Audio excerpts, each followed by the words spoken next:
5 days after floodwaters ravaged the small town of Hornick, Iowa, the cleanup begins. I don't think I can describe it. Devastation for one family who've called Hornick home for decades, returning from vacation to find everything gone. Firefighters from other places coming and acting as if it was their own town. Dozens of volunteers helping in any way they can, showing what being an Iowan is all about. But ultimately, our guiding light, if you will, was to protect life and limb. In Nebraska, parts of Offutt Air Force Base are underwater. Airmen working together to protect their own. We've got towns that are isolated. We have rescued nearly 300 people. The rescues continue as Governor Pete Ricketts sounds the alarm to get Nebraskans the help they need.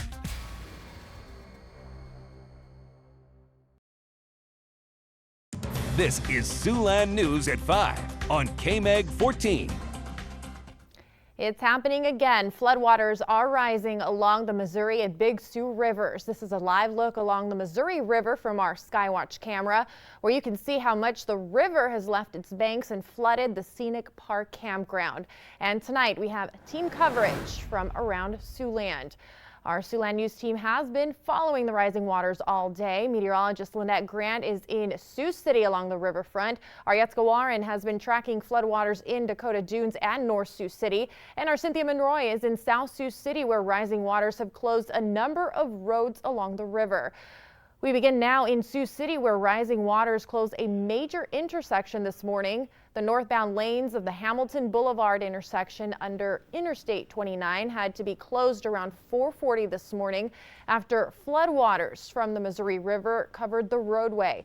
And just about an hour later, the southbound exit and the rest of the intersection were completely shut down due to standing water. Now, this is a live look at that intersection from the Iowa DOT camera, which was just reopened within the hour. Crews worked throughout the day to reopen that intersection to traffic once again. Now take a look at this video. While our cameras were rolling, an SUV ignored the road closed sign and drove through the Hamilton I-29 intersection. But that wasn't the only thing our cameras captured. Nearly 2 minutes after that car drove through the intersection, this guy on a bicycle took off his shoes and pedaled right through the intersection as well. Local authorities are reminding people of the potential dangers they can encounter if they ignore road closed signs. Obviously, with any road closure with that water over the road, in many situations you don't have any idea of the pull on that current, the depth of the water once you can't see. It may look like there could be 6 inches of water. There may be a section of roadway that has washed away. Obviously, we wouldn't anticipate that at an interchange such as Hamilton, but especially out on those county roads, you need to be safe. The best bet is just not even enter into that water. Find an alternate route to get where you're going. Well, not only could you find yourself in a dangerous situation and needing to be rescued, but police are also warning drivers that you will be fined if you drive on a closed road.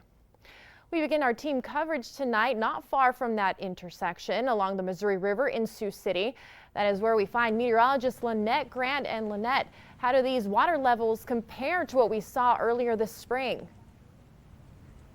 You know, Diana, I've only been here about 3 years, and I thought what we saw back in March was bad enough. Now, it wasn't 2011 levels, but back in March, our flood levels were actually just shy of flood stage. And by 9 o'clock this morning, we actually saw those levels rise above flood stage, which is actually about 30 feet or so. And they're actually projected to get to about 30.5 feet through this weekend. Now, the flooding is prompting some trails and parks along the Missouri River to close, but local businesses want to assure you they are open for business despite parts of Hamilton Boulevard and Larson Park Road being closed both earlier and still now. Seating is still available with a very riverfront view. You're still open. There's access to a road from the riverfront access, so certainly come on in. We're open. Managers at the Hilton Garden Inn also assure me that they're still taking reservations, and you were able to get to Larson Park Road if you took the Floyd Boulevard exit and kind of took that Riverview walk to get to these places. Now, as we mentioned earlier, it's now finally opened, but the bigger problem that we're concerned with, I don't know if you can see behind me, but the rain. We don't need any more of the rain, but Chief Meteorologist John Gerard, he is going to be tracking any more of the rain. John, I hope you're staying dry in the studio because all around me, I feel like I just hopped out of the shower. Yeah, I know. Well, this shower just popped up. Talking about popping up, just popped up in about the last 10 minutes there. We're expecting showers and storms later tonight after midnight, but we've had a few early bloomers here. These are really totally unexpected here, and they're sitting right over Sioux City. Unfortunately, that's the last thing we need to see right now, but they are moving along at about 10 to 15 miles an hour. Not going to be around very long, so it's going to be more of an inconvenience and a nuisance for the next little while, and that's about it. The general large-scale picture is actually much improved as we head toward the weekend, so you'll be happy about that when I get to that part of the forecast. Here's a close-up look. Showers and storms running right up and down I-29 now, Sergeant Bluff to Sioux City, all the way to just east of Ponca now as well. Put the storm tracker on this now. It looks like it'll be in Lawton by about 5:13, Mobile by 5:30, and over toward Hinton by about 5:31. So you folks there in that blue box, heads up, take cover now, get the kids and your pets and yourself indoors because there is quite a bit of lightning with this particular storm going through. Otherwise, it was a warm day today with that hazy sunshine in the mid-80s today. It's 79 right now. A cold front is moving through. That's where we're getting the thunderstorms from tonight. We'll drop down to 59. And we are in store for a gorgeous weekend. Good news for everybody. I'll have more on that coming up in just a few minutes. Thanks, John. Well, one community closely monitoring the rising river levels is Dakota Dunes, where some are already seeing water at their front door. This is where we find our Yetzka Waran. And Yetzka, what are Dakota Dunes officials saying this evening? Yeah, good evening, Diana. The U.S. Corps of Engineers, the U.S. Army Corps of Engineers is still planning to increase releases from Gavin's Point Dam to 75,000 CFS starting tomorrow. Now, I want to show you this video. Take a look at this photo. Hole number 8 right here at the Dakota Dunes Country Club is already underwater. Dakota Dunes officials say projected Missouri River water levels should peak slightly lower than previously estimated yesterday at 30.4 feet, and the area most at risk for flooding is said to be the southwest corner of the Bay Hill area where I'm currently at. And in the meantime, they say they'll continue to work on temporary protective measures as well as keep in close contact with state and local emergency management officials. In the event the river projections hit 31 feet or higher in Sioux City, officials will issue an evacuation notice for all residents and will have 6 hours to evacuate. Now, on a good note, levels at the Big Sioux River are dropping and should be down sometime next week. That's according to North Sioux City Administrator Ted Cherry as of this afternoon. He says the levels are not going to be as bad as March, so they don't feel the need to make preparations for flooding at this time. And currently, the level is at 33.09 with a flow of 41,000 cubic feet per second, which is about 4.5 feet lower from March. So as long as we don't get any rain over the weekend, this area should be in good shape. I'm Yetzka Waran reporting live in Dakota Dunes. Diana, back to you. Thanks, Yetzka. Well, across the river in South Sioux City, the rising Missouri River levels is a concern for city officials as well. Our Cynthia Monroy is live at one street closure in South Sioux City. Cynthia? Diana, some residents in South Sioux City had to take a small detour due to the rising levels of the Missouri River after the water storage reached its full capacity, which can have a significant impact on the drainage on the west side of town. This morning, the city began pumping water into another storm system, partially closing 5th Avenue near West 19th Street. Public Works Director Robert Livermore says businesses and residents near these areas can expect to see minor flooding from West 21st Street between 5th Avenue and Highway 77 bypass. The rainwater that would run off and out to the river is being backed up. We have storage. That storage now is pretty much full. So we're hoping the river goes down and then we don't get any rain here soon. You know, this is probably, you know, the worst right now in the next 24 hours. And we're hoping for improvement soon after that. Livermore says the city has been a pumping system ready once the water levels begin to go down. Now, all South Sioux City and Dakota City boat ramps have all been closed. Reporting live in Sioux, I'm Cynthia Monroy. Diana, back to you. Thanks, Cynthia. This is Siouxland News at 10 on KMEG 14. It's December 1st and Mother Nature welcomed in the 12th month of the year with a flurry of snow, or really much more than that. This was the scene here in Sioux City this afternoon. It all started as rain before turning to sleet and finally snow throughout the tri-state region. But before the snow hit, ice was seen coming down the Big Sioux River here in Sioux City. And with the snow today, that ice is just getting bigger as it makes its way to the Missouri River. And check this out, the hard-falling heavy snow didn't keep the Morningside Mustangs and their fans from packing the field this afternoon. The field had to be cleaned multiple times throughout the game for the players and cheerleaders and the band as well. The Mustangs were playing for their spot in the NAIA National Championship in Florida. Travis Chin will have highlights from the game coming up tonight in sports. Thanks for joining us on this snowy Saturday. I'm Yetska Wauran, and we turn now to Chief Meteorologist John Gerard. And John, I think it's safe to say it's officially winter here in Siouxland. That's right. Yeah, well, now that it's December 1st, it's the beginning of astronomical winter, which is different. But yeah, it sure feels like winter out there. Take a look at the satellite radar over the past 3 hours. And there's low pressure just south of Lincoln, Nebraska. We've been tracking what we call a dry slot, actually 2 of them. It's very common with big storms. They pull in some drier air sometimes, and there was one to the west and one to the east of Sioux City. That was the trend over the past few hours, but that dry slot has begun to fill in now with snow, especially from Sioux City down to the south.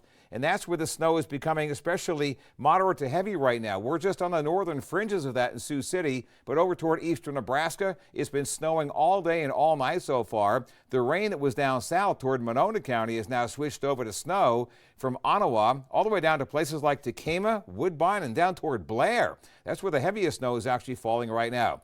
We give the Golden Snow Shovel Award to Concord, Nebraska in Dixon County, 10.3 so far. Yankton, 8 inches. Verdigris at 6.5. 6 inches in Haywarden. Pierce at 5.5. Bloomfield at 5.5 as well. Here are some other totals of local interest. Lamar's at 4.5. Norfolk at 4.5. Sioux Center at 3.5. The snow will continue through the night tonight. Until about midday tomorrow, we could see between 2 and 3 more inches on top of what you've already seen in your front and backyard. We'll take another look at the radar and show you some viewer photos of what it looked like out there today, all coming up in just a few minutes. But we want to find out what's happening right now in downtown Sioux City. For that, we go out to meteorologist Lynette Grant out there at the Tyson Center. How's it going out there? You know, John, you've been tracking that dry slot and talking about it, but I can assure you right now, at least here in parts of Sioux City, we're not seeing that dry slot. A lot of snow falling right now, but the biggest problem today has probably been the wind. It's been whipping that snow. Earlier this morning when we had that rain transitioning over to sleet and then snow, I was doing a report outside on social media and the ice was just hitting me in the face. Speaking of ice, I want to point out something. We found a snowball over here. It might be a little bit difficult to see, but on one side of it, we're looking at that ice that we had left over from this morning. But then the other side, we're looking at that wet, heavy snow. And that's what's been pretty much going on the roads, because with the rain, it froze over to ice, and then we had the snow on top of it. Needless to say, it's caused some problems on the roads, and we're going to have more information about that coming up in just a few minutes. But as we go throughout the rest of the night, as John said, we're still going to be looking at that snow in and around Sioux City. But that pretty much does it for me overlooking downtown. I'm meteorologist Lynette Grant reporting live in Sioux City. Yetska, we'll send it back to you in that warm and dry studio. Thanks so much, Lynette. She's really rocking that beanie and the KMEG coat. All right, and Siouxland wasn't the only place to get hit with this storm. Sioux Falls also saw a few inches of the falling white stuff. This is video from our sister station, Kello in Sioux Falls. Much like here in Siouxland, Sioux Falls first saw rain before it moved to freezing rain and then eventually more snow. This new Sioux Falls area is expecting as much as 6 inches of snow before it stops. And if you want to stay up to date on what's happening with the weather here in Siouxland, just download our free Siouxland News First Look Weather app on your smartphone. The app works not only for this winter storm, but all year round. And because of the snow, there are a number of closings and delays throughout the tri-state area for tomorrow. Of course, you can find a full list of closings and cancellations on our website, Siouxlandnews.com. Just go to the weather menu and click on closings, or you can download our Siouxland News app for your smartphone. Siouxland News reporter Abby Taylor has been outside all afternoon, and we check in with her now at the Tyson Event Center, where the NAIA National Volleyball Tournament has been taking place all day in spite of the snow and just wrapped up moments ago. Abby. Yatska, I'm here live at the Tyson Event Center, and I can say I'm very jealous of you right now. The wind and the snow is going into my eyes. My face is red. It's super cold. But if you watched our live Facebook earlier, you've seen that I was here at the Tyson when crews were getting ready for the NAIA volleyball tournament. They were plowing the roads, the parking lot. They were shoveling the sidewalk. And right now, the majority of the people who attended the game are, gone. They're driving out. The parking lot is still pretty dry, but, I'm sure the crews did a good job. So right now, there was a numerous of accidents earlier today through the snow and the winding condition.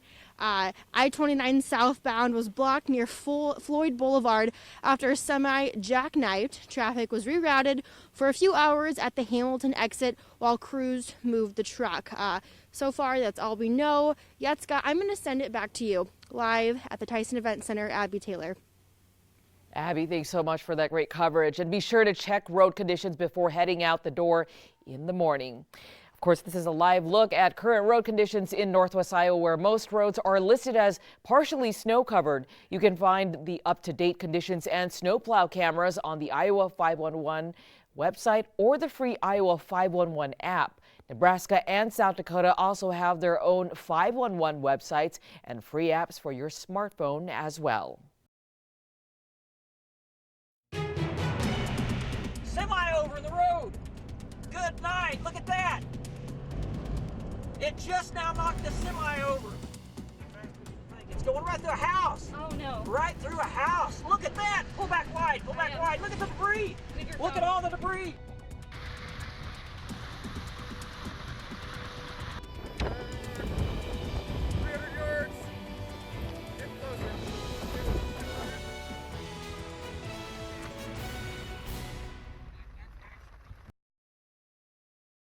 This is Siouxland News at 10 on KMEG 14. It was a complete and total exoneration. President Trump is wrong. This report does not amount to a so-called total exoneration. I want the whole damn report. They're going to impeach the president for being Donald Trump. It would not be appropriate to indict a sitting president. It's a shame that our country had to go through this.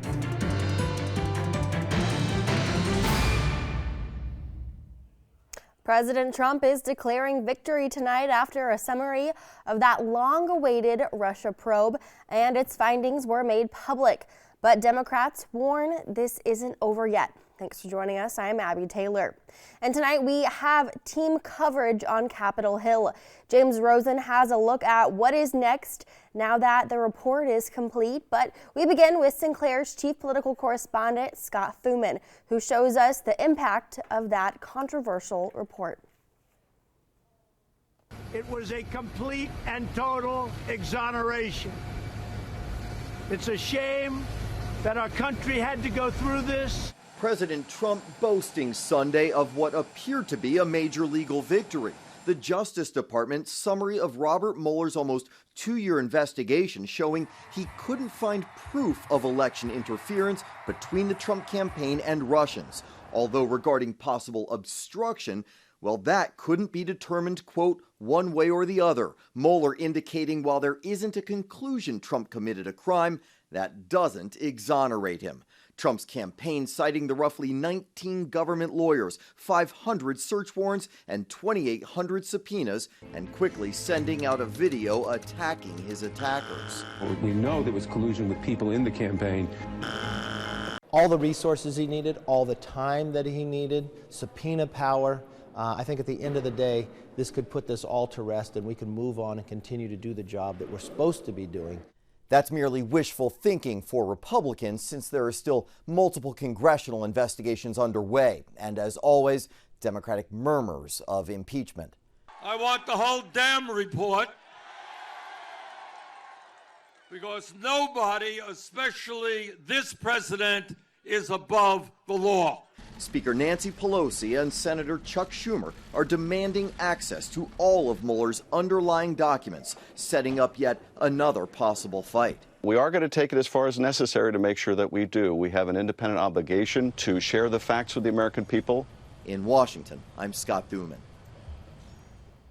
Democrats in Congress respond to the disclosures about the Mueller report and Attorney General Barr's decision in two ways. First, they are demanding to see all of the evidence the Mueller probe amassed. Second, they are vowing to proceed with their own investigations. We continue our team coverage with Sinclair investigative reporter James Rosen, who has looked into where all that may be headed.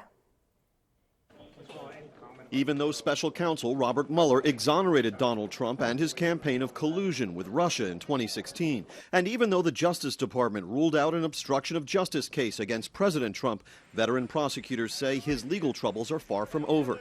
Mark Toohey is a former assistant U.S. attorney and staff lawyer under independent counsel Kenneth Starr. The various committees now with the House in Democratic hands are going to pursue investigations of conduct that's occurred in the recent years. Whether it will lead to impeachment, I don't know. Indeed, the House Judiciary Chairman signaled both before and after the Mueller report summary was issued that he will continue on numerous investigative fronts, including even the collusion charge that Mueller discounted. The Attorney General's comments make it clear that Congress must step in to get the truth. We cannot simply rely on what may be a hasty, partisan interpretation of the facts. Michael, what's your message to the president? And then there is the Eastern District of New York, where former Trump attorney Michael Cohen was prosecuted and pleaded guilty, including to one offense where prosecutors charged Cohen acted at the direction of the president. Cohen has reportedly assisted investigators probing the finances of the president's inaugural committee, and state authorities are reportedly investigating the Trump Organization and philanthropies tied to the Trump family. There have been several opinions of legal counsel at the Department of Justice that it would not be appropriate to indict a sitting president. I don't know that that has any relevance to the work of the New York Attorney General, who's focusing on issues of money laundering and financial fraud with regard to real property. In his first public comment since the arrival of the Mueller report, President Trump suggested still another course of investigation into alleged abuses at the Department of Justice and the FBI, where he and Republican allies allege senior officials colluded against the Trump campaign. On Capitol Hill, James Rosen. And we will have more on Mueller's investigation and what leaders on Capitol Hill are saying tomorrow morning on Siouxland News at sunrise, beginning at 5 a.m.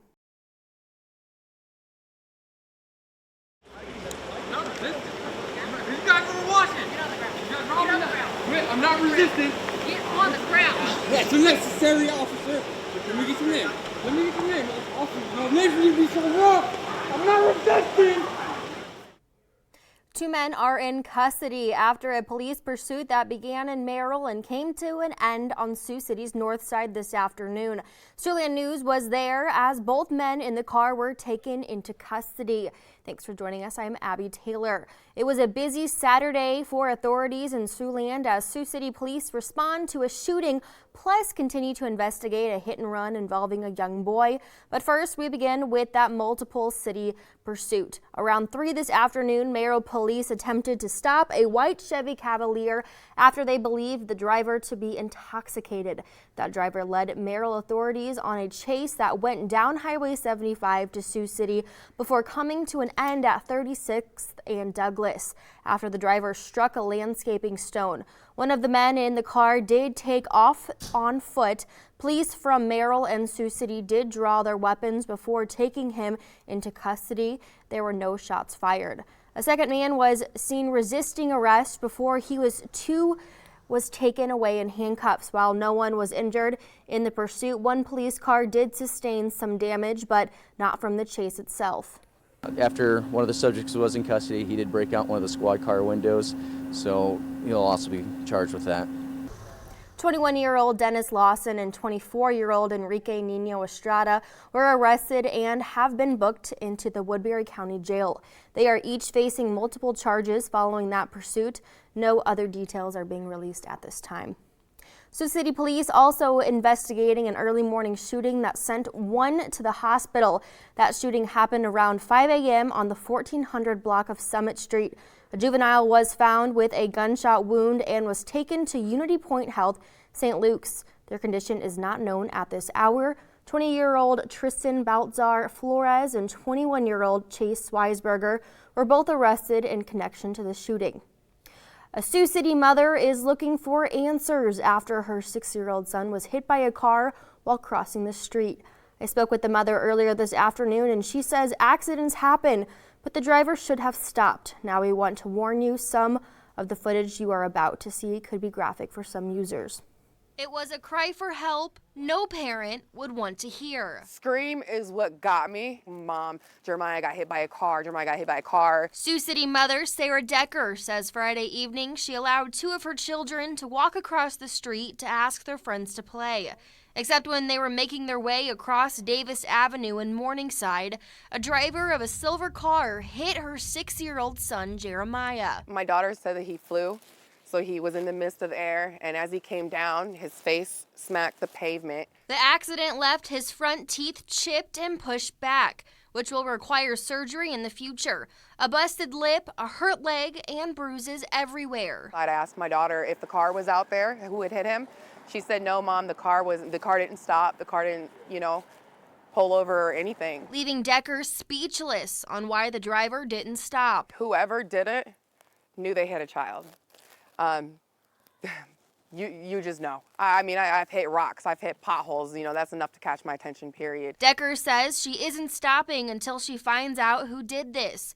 She's been going to her neighbors, looking at surveillance video for any answers. My son deserves justice, He deserves an apology.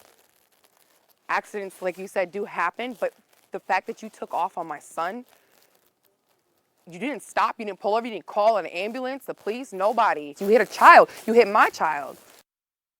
If you have any information on this crime, you are asked to call the Sioux City Police immediately.